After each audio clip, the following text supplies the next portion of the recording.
benvenuta to another podcast of the Italian American Museum of DC.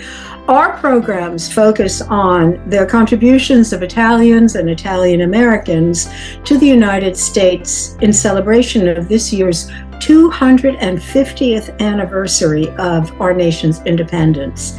I'm your host, Donna De Sanctis, and I'm grateful for the invaluable assistance of our podcast producer, Giovanni Sciannameo, and our program manager, Claudio Bonaccorsi. Today, we will learn about Filippo Mazzei, a friend of Thomas Jefferson's, who was active in the American fight for independence. And our expert on Mazzei and his role in the American Revolution is Nicole Brown. Nicole is historian at the Thomas Jefferson Foundation's Robert H. Smith International Center for Jefferson Studies. She runs the center's fellowship program, shaping the next generation of scholars who will study Jefferson, Monticello, and the founding history of the United States and its legacies. Nicole's scholarship investigates women's political activism during the American Revolution and Black literacy in the Atlantic world. She is the co-editor of the Williamsburg Grade School, 1767 to 1774. It is an award-winning volume that illuminates the origins and legacy of one of the earliest education institutions for enslaved and free Black children in America. We are honored to have her as our guest today. Welcome, Nicole, to the Italian American Museum of DC. Thank you so much. I'm absolutely delighted and honored to be speaking with you today about a gentleman near and dear to my heart, Filippo Mazzei. Tell us a little bit about Mazzei. Who was he, and is he well known in America, in American history? Yeah, I think so. Mazzei, I wish he was better known. We'll start there, right? Because I think when we talk about Filippo Mazzei, people who study Jefferson or people who study Italian history and Italian American history in the 18th century know him fairly well. But to the general public, at least what I've experienced in the United States, is that most people only recognize Mazzei's name because they associate him with wine, and they associate him with grape growing in Virginia in particular. But what I think is really interesting about Mazzei, and he himself certainly would say this based on his autobiography, is he did far more than just help initially cultivate and develop the wine production that occurred here in Virginia. He's a political activist, he's a surgeon, he's a world traveler, he's an assertive proponent for religious freedom. And so it's interesting to me that somebody of diverse interests as Mazzei is really not very well known to most scholars who study 18th century America, let alone 18th century Virginia. Oh, that's amazing. I mean, I could understand why the general public might not know his name, but that scholars of early American history also are not familiar with him is for me quite astonishing. Well, what brought Mazzei to the colonies, and when did he come here? Yeah, to give you a little bit of context for this, he was a world traveler well before he got to Virginia. So he's born in a very small town outside of Florence.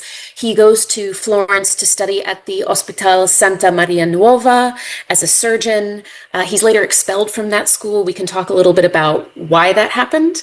And eventually he joins a Jewish doctor on a world tour where he leaves from Leghorn, Italy, and makes it all the way to Smyrna, modern-day Izmir in Turkey. So he's traveled the world well before he starts then working as a merchant. He's not very fond of doing surgery and discovers he doesn't really have a passion for it, even though he's proficient in it. And so instead, he actually moves to England for several years. He teaches Italian to certain members of the English aristocracy, and he starts a merchant business, effectively, in London. While he's there, he becomes deeply interested in not only the British North American colonies, but what he sees as broken promises between the British metropole and British North America, really on how the English Constitution is playing out for British colonials. And in the process of being politically interested in this topic, he actually becomes acquainted with Benjamin Franklin, as many people do in London at that time, and then becomes acquainted with a fellow merchant from Virginia named Thomas Adams. And both of them encourage Mazzei that he should move to Virginia. He's very interested in starting an agricultural business there, of which wine will be a portion, but not exclusively wine. So after deciding, I'm interested in politically what's happening in British North America, I'm interested in this idea of being able to advance myself forward. I want to bring my fellow Tuscans from Italy to Virginia with me. He eventually makes it to Virginia in November of 1773. When he is there, he eventually becomes, over the course of 1774, a naturalized Virginia subject. We can talk about what that means a little bit more if you would like, but it effectively means that he is a subject of the British Crown, but he sees himself as a Virginia citizen first and foremost. When he is naturalized as a subject in Virginia, he also attains land from the legislature of Virginia. Thomas Adams intercedes on his behalf, but they give him non-contiguous properties in the western part of Virginia. So they say, we'd love for you to begin an agricultural business. You're a world-recognized merchant, traveler. We'll give you some property. But he's not really happy with the selection of property that he's given. He's a very, I would say from his memoirs, a very discerning gentleman. So he goes to the western part of Virginia with Thomas Adams, and it's at that point that he actually meets Thomas Jefferson. And there's this wonderful exchange between the two of them, and I'm paraphrasing from his memoirs, where they meet, they begin to converse, they're both interested in agriculture, in politics, and the next day Thomas Adams comes to Thomas Jefferson and says, "Oh no, I think I've effectively lost my friend to you. I don't think he'll be going any further west with me to look for property." So Jefferson gives him a little less than 200 acres near Monticello for him to begin his agricultural business. And then he purchases property as well near Monticello, all in one section, to create his plantation that is later known as Calais. He does have Tuscans that the Duke of Tuscany allows him to bring over, help him clear the land, but he also rents 2 Black enslaved laborers from local plantation owners to clear that land as well. And over the course of him living at Calais, he becomes friends with Jefferson, and they really bond and connect over their thoughts actually on religious freedom, of all things. Well, you cleared up a mystery for me, because I was wondering, where did Mazzei learn enough English in order to, I know that Jefferson spoke Italian, but I'm guessing that he was far from fluent. And so I was wondering, how did Jefferson and Mazzei become friends if they didn't have a common language? But his stay in England solved that mystery for me. Can we take a step back? You had said that he was expelled from the institute that he was studying at in Florence. What happened there? Yeah, I'm so glad you asked this question, because it actually ties into, in part, why Jefferson and Mazzei bond over such strong opinions on religious freedom. So Mazzei is the kind of person who doesn't tacitly accept authority, which does not make him universally popular amongst the different let us say, principalities of Italy. And in particular, actually, he incurs the ire of the Roman Inquisition at one point. So while he's studying in Florence, he begins to question his Catholic faith. And he says that in his own memoirs, he says that he's beginning to question things based on conversations that he's heard, and he's trying to deepen his faith. He's the type of person who likes to intellectually spar with people.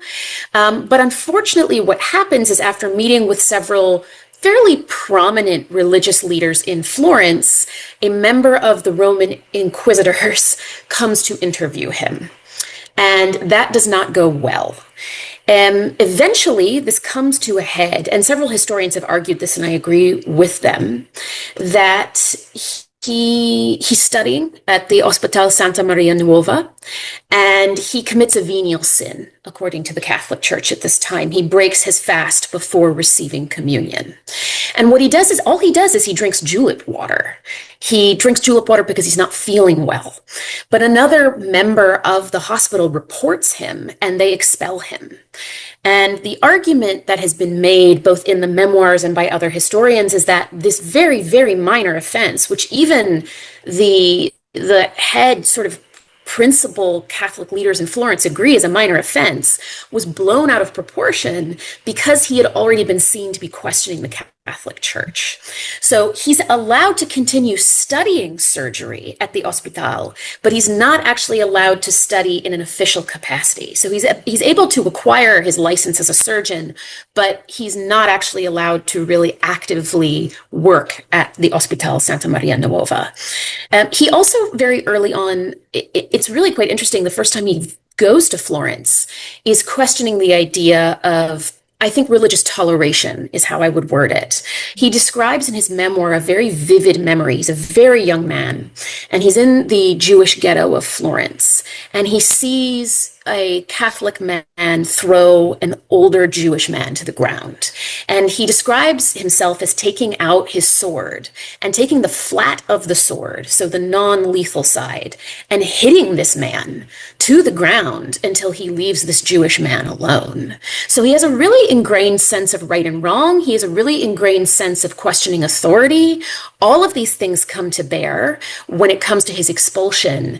And actually, as it turns out, he's I would argue, one of the most aggressive asserters for religious freedom in Virginia, while Jefferson's actually beginning to draft the statute for religious freedom. So it sounds like a lot of this, his personality and his character were very closely aligned with Jefferson and the other leaders who also believed in religious freedom and questioned authority. So they had common ground there. Intellectually, I see. You said that he became a British citizen. Is there an interesting story there about why he did that? It seems likely so that he could operate as a merchant and move more freely in Virginia. So he's naturalized by the last royal governor of Virginia, Lord Dunmore. But he describes himself not as a subject. He describes himself in his own writings as a citizen, which itself is a contradiction, right? How can you be a citizen when you are part of an empire that believes in subjects? And this later leads to some publications he writes in the Virginia Gazette himself, which I know we'll talk about more in a little bit. But what this also means is that because he's a naturalized Virginia subject, once the United States is recognized as a country, really with the Treaty of Paris in 1783, by default, he becomes a United States citizen, which I always find so interesting. And he always describes Virginia as my country, and he describes the United States as my fellow countrymen. That's ingrained into him until his death in the early 19th century. But he didn't live a lot of his life in Virginia. He left after. Why did he leave and when? Yeah, so you're right in that he really only lives the better part of a decade of his life in Virginia, and he's a very long-lived individual. He lives to be an octogenarian, but he always describes himself as a Virginia subject and citizen first and foremost. One of the reasons that he leaves is in part that he can't secure an official government post in Virginia after the American Revolution. But one of the other reasons is that he actually wants to go back to France. And eventually he serves in the French court, actually as the liaison for the King of Poland, when Poland and France are trying to renegotiate their diplomatic relations. And he lives in France until really the beginning of the French Revolution. Then he goes and lives in Poland, and then he goes back and lives in Italy. So when I say he's a world traveler, I've never encountered anybody who's traveled in the 18th century quite like Filippo Mazzei. Yes, I had no idea. I had no idea he was so well traveled and had this. I knew he had a diplomatic mission in the United States. I didn't realize he did it for France. What did he do diplomatically for the newly formed United States? Did he do diplomatic missions for us? Yes, and in fact, he had an incredibly important diplomatic role for Virginia specifically during the American Revolution, which he actually gets into a bit of a fight over with Benjamin Franklin while he's in France. So, as I've mentioned, from the beginning, Mazzei is a fervent supporter of the American Revolution. He joins the local independent company militia in Albemarle, and he musters when the independent companies are called to go and fight Lord Dunmore, the last royal governor in Hampton, Virginia. He sits on the Committee of Safety for Albemarle County, meaning that he's one of those groups of 12 men ensuring that non-importation agreements, so the banning of British goods, the boycotting of British goods, is actually being locally enforced. He actually goes and visits different churches in Albemarle, different denominations, and gives speeches about religious freedom. He meets with the group of 5 gentlemen that are drafting and revising Virginia's laws. So he is quite literally everywhere and is, from the moment the revolution begins, a supporter of it. And this comes to bear when he receives a diplomatic post, actually from the first elected governor of Virginia, Patrick Henry, although Thomas Jefferson certainly intercedes for him on this post. And they want him to be Virginia's ambassador, not the United States, but Virginia's ambassador specifically to Europe. And that's incredibly important because Mazzei, even after the American Revolution, will liaise in key moments to promote not only the political ideas that are enshrined in documents like the Declaration of Independence, but to also advocate, for example, with the Dutch, with the French, and in particular with the Duke of Tuscany and other Italians, that they should be in support of the Americans within the American Revolution. So eventually, after being actually captured as a prisoner of war when he leaves the Chesapeake Bay on this mission and being held as a prisoner of war in New York, he makes his way to Ireland, then from Ireland to Nantes, and then eventually from Nantes to the court of France, and then eventually from the court of France to the Duke of Tuscany. And that's where he spends most of his time during the American Revolution trying to raise money and political favor with key allies or key potential allies in Europe on behalf of the United States, or what will eventually become the United States. While he's in France, he gets into a little bit of a spat with Benjamin Franklin. Franklin believes that official ambassador positions should only be offered on behalf of the federal government, not independent commonwealths or states. But that doesn't let Mazzei stop him, and he certainly doesn't, because he does make his way to Tuscany, and he spends an immense amount of time with the Duke of Tuscany, who will eventually become the Emperor of the Holy Roman Empire, to plead for support on behalf of Virginia in the American Revolution. Well, how successful was his advocacy in terms of fundraising and also political allies? It's really interesting because he's not successful, and he details extensively in his memoirs why he believes that is. Part of it is that he's actually not very fond of the Duke of Tuscany. He's not a big fan, shall we say, of Duke Leopold. And he feels that he's actually quite a weak leader and that he will ally himself with whatever is easiest. But he spends literally years trying to intercede. When that doesn't work, though, again, it doesn't stop him. He comes back to Virginia.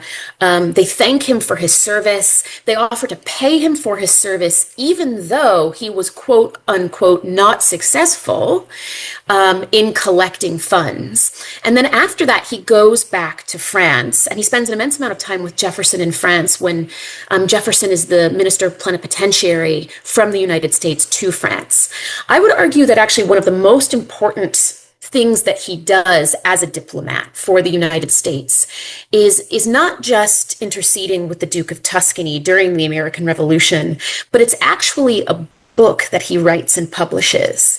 The abbreviated title is Recherche historique et politique, but it's actually one of the first books ever published on the history of the United States. He writes it in Italian in 1788, and it's translated in part by the wife of the Marquis de Condorcet into French and distributed widely. And he writes it in part to contradict what he sees as false narratives being spread about United States history and the history of the American Revolution in the wake of the revolution actually occurring. So that is one of the most important things that he does. And again, it's fascinating to me that, this is again less than 5 years after the Treaty of Paris, but very few people are familiar with this book if they don't either read or speak Italian or French. What were some of the misconceptions that he tried to correct with this book? I will say, for full disclosure, I am still in the process of reading it myself. But he's paraphrasing from his memoirs, he's in particular trying to counteract what he sees as false narratives from certain religious leaders in France. The particular instances he argues that are incorrect, he doesn't go into detail in his memoirs. So I'm actually in the process of trying to read all of the histories to figure out what it is that he's in particular pushing against. But what's clear from his own writings outside of Recherche historique et politique is that he's trying to argue that the revolution was a success and that there were very good and justifiable reasons for this revolution occurring. Yeah, but he's trying to argue the case with monarchies. Exactly. That, democracy works, better than what you're doing. Yeah, and I think it really speaks to his personality that while he is being entertained in the court of Versailles, he has the kind of incredible audacity to be arguing these points. And it really does speak to who he is as a person. It's very clear. He has a very strong sense of justice and what is right and what is wrong. And he even critiques himself in his memoirs of saying, sometimes I felt too strongly about things that I really should have paused to think and reflect upon.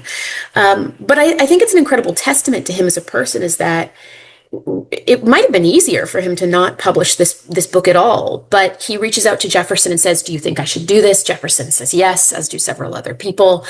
And he just does it anyway. He has a very clear sense of self and what he politically believes. A lot of courage, too. Yeah, I would agree. Tell us a little bit about his personal life. Did he ever marry? Did he ever have children? He did marry twice. He was not happily married in his first marriage. His first wife is actually buried at Monticello, but he abandons her at one point in Europe over a dispute because, according to him, his wife had promised all of his wealth to his stepdaughter without his consent, and she gets married. He has one thing that is incredibly consistent about Mazzei is not just his politics and his political beliefs, but his personal turmoil with his immediate family members. Let's put it that way. He gets into a very, very heated dispute with his oldest brother that really is never resolved.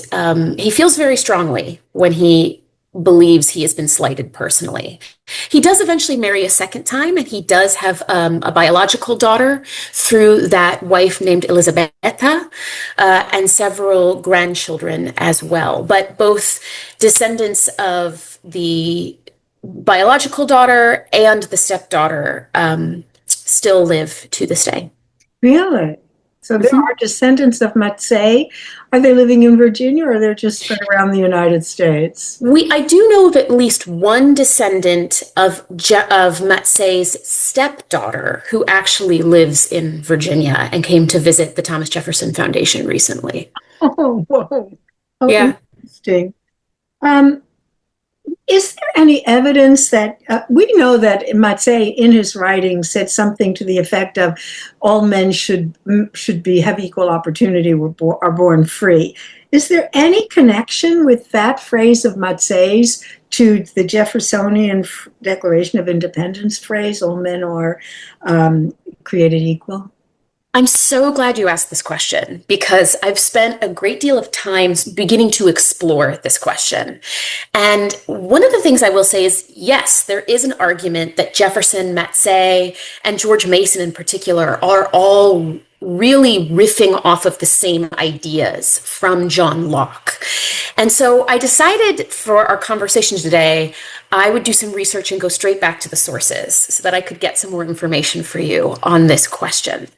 One of the things I should say is that at some point in 1774, Jefferson translates Mazzei's writings, which are then published in the Virginia Gazette under a pseudonym known as Furioso. The originals are no longer extant. At least I've not been able to find them, but there are some wonderful historians, Italian historians, who were able to transcribe the original document, and that information is still available to us today. So in one of the Virginia Gazettes, there are actually 3 Virginia Gazettes operating concurrently at this point in time, but in one of them, a Gazette published by a man named John Pinckney, he does a supplement. So you can have weekly publications in the Gazette, and then they'll print supplements that you could insert into the newspaper. And so at some point in 1774, again, through Jefferson's translation, Mazzei publishes a document entitled Principles of the American Revolution by a Citizen of Virginia. And one of the things that he says in this publication is all men by nature are equally free and independent. What I think is interesting, though, about this phrase is 2 things. One, it's Jefferson who translates it for him. So they're already sharing these ideas and riffing off of the idea of how these words can be compared, distributed, disseminated. But Mazzei himself, in the paragraph prior to this phrase, really actually gives credit to other philosophers for the idea that this idea is already widely being distributed. So what he says is, in order to achieve our end, my dear fellow citizens, we must discuss man's natural rights. And then he goes on to say, this matter, the conversation on natural rights, has been so amply treated by several prestigious writers that I seek no other merit than of treating it in a familiar and simple form in order for it to be easily understood. So what he's arguing is essentially, I'm not creating a new idea. I'm actually basing my ideas, you can tell from reading the document, it's very clear he's basing them off of the ideas of John Locke, the idea of natural human rights, consent of the governed. However, because Jefferson translates this document for him, and very similar language also appears in Virginia's Declaration of Rights from George Mason, and then later similar language appears in the Declaration of Independence, what you can see is that Mazzei, Jefferson, Mason, and other people like them are already in this world of words where they're distributing, sharing, disseminating the same idea, and teasing out individually and as a group the right phrasing that they want. And Jefferson himself says, I didn't base the Declaration off of any one person or idea. It's really conversations like the ones he's having with Mazzei and like the ones he's having with George Mason, amongst many others. And it's really interesting that 2 years prior to the Declaration, these ideas are already being disseminated in the Virginia Gazette. Yeah, that is particularly illuminating because I had no idea that these ideas had been circulating, not just from Locke, but in the colonies in Virginia. That's fascinating. Yeah. We're almost out of time, but I would like to ask you, Nicole, is there any particular anecdote or episode in Mazzei's life that particularly struck you, either for its humor or its humanity? Is there anything that comes to mind? Yeah, so many examples. His autobiography is a gift of just, in the same breath as saying, I'm writing this political history on the United States, he also gets into, his personal, intimate disputes with his brother and how he'll never speak to him again. But I think above all, when we're talking about one particular example with Mazzei, I will go back to his agricultural endeavor and its ties to the American Revolution, because he really never gets the wine business off the ground. In fact, his most successful wine production is not from his imported vines, but from native grapes, native Virginia grapes. And he's able to produce a little bit of wine off of native Virginia wines. And in fact, he writes to one of his friends in Italy, and this is the anecdote that I really, really love. Let me see if I can find it for you off the top of my head. So he's working on wine while he's here. Yes. And he writes to a good friend. And his good friend, Vincenzo Rossini, responds and says, "Master Sir, don't write that, i.e., how lovely the native grapes of Virginia are back home. You know they wouldn't believe you. You'd be thought to be a liar." And that anecdote is just reflective of hundreds that he has in his autobiography, whether it's surviving a cold winter overland in, the modern day Bulgaria and Romania as he's making his way to Constantinople, to a gambling bet that he gets into over a billiards game with a member of the aristocracy in London, to importing mules to Virginia and how popular they are here, to all kinds of funny stories that he tells over the course of his very long life. He has an incredible memory, incredible ability for retention. But what I will say is, I think above all, Jefferson and Mazzei's relationship is reflective of really, I think, what Mazzei would want to be remembered for and what he really highlights in his autobiography. The last thing he really writes about in his autobiography is finding sculptors in Italy who specialize in marble and sending them on behalf of Jefferson and others' requests to go and work on some of the architectural sculpture that now appears in the United States Capitol building. That's what he chooses to end his autobiography with, even though he has another almost 15 years that he could reflect upon if he would have liked. And so I think, anecdotes aside, he's a perfect person for anecdotes and funny stories. Mazzei would really want to be remembered for being an incredible diplomat, an incredible political activist, and feeling strongly in the idea of democracy, even sometimes at great cost and expense to himself. Nicole, we are so in your debt. I had no idea there were so many facets to Mazzei's personality, and you have brought him to life for us. Thank you so much, and thank you all our listeners. Please tune in to our next broadcast at the Italian American Museum of DC. Thank you again, Nicole. Thank you so much.